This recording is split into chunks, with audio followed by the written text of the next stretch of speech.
After finally watching Mickey 17 Gas, I do have some thoughts on this movie that feels like unfinished business. But why does it feel that way? That's something I will tell you all about today. If you have seen some movies from this director before, the saccharine movie maker Bong Joon-ho, he has this tendency to tackle important subjects and then bring some comedy into it, like he did with both Akira, Parasite, and The Host, which were three movies that saw prior to this one, which are movies that also have similar elements that you also see in this movie. As with any director, of course, he has a distinct style, with some might like it and some might not like it. If you consider this movie as a whole, the first part of the movie, we are presented with this concept that we're making Barnes as a die again and again because they have this mission as an expendable where he basically has signed a contract as his test job to die over and over again, which of course is a sick concept. Sadly, in the second part of the movie, the plot kind of cooks away in a thin soup of beasts and nerve gas, as it turns out that he has been used as an expendable to test this nerve gas agent that is said to be used on intergalactic species on other different planets.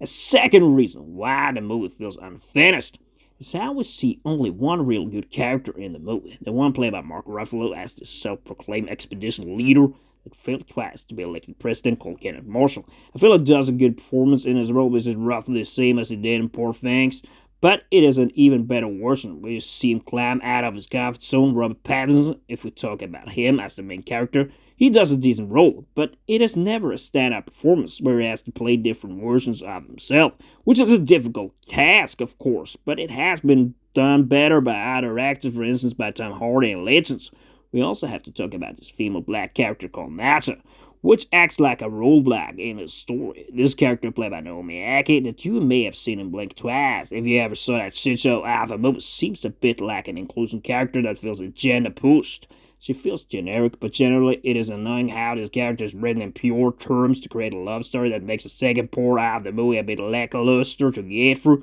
In addition, in the scene towards the end, while that is powerful, where she shouts to Marshall, she has very few of those raw acting scenes, where she does act body and soul. She simply does restrain herself a lot, unlike Mark Ruffalo, that goes into the role with true conviction, showing why he is a much better actor than the whole other cast in this movie. That's why also this character, Nasa, feels 100% inclusion-based in a role where every other actor could have done a just as good or even better job in the same role.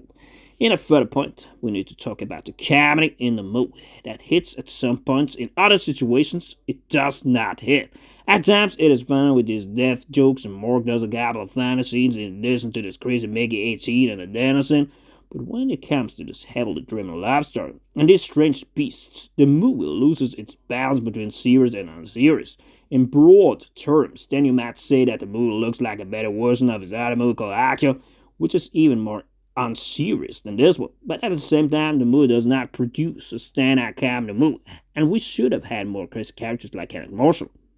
A further critique to watch this movie is where you could say that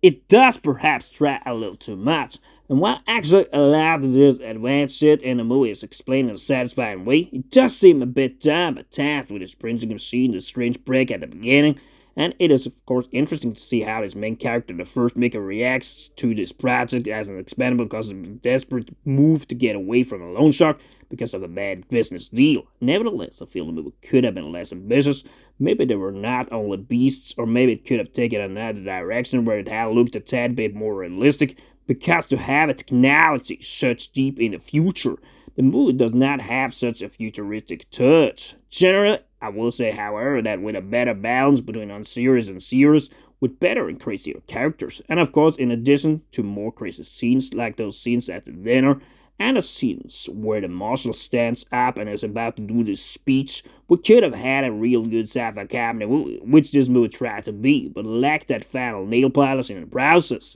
That's why, for me, this one is a 6 out of 10, and I do believe I just saw some unfinished business here.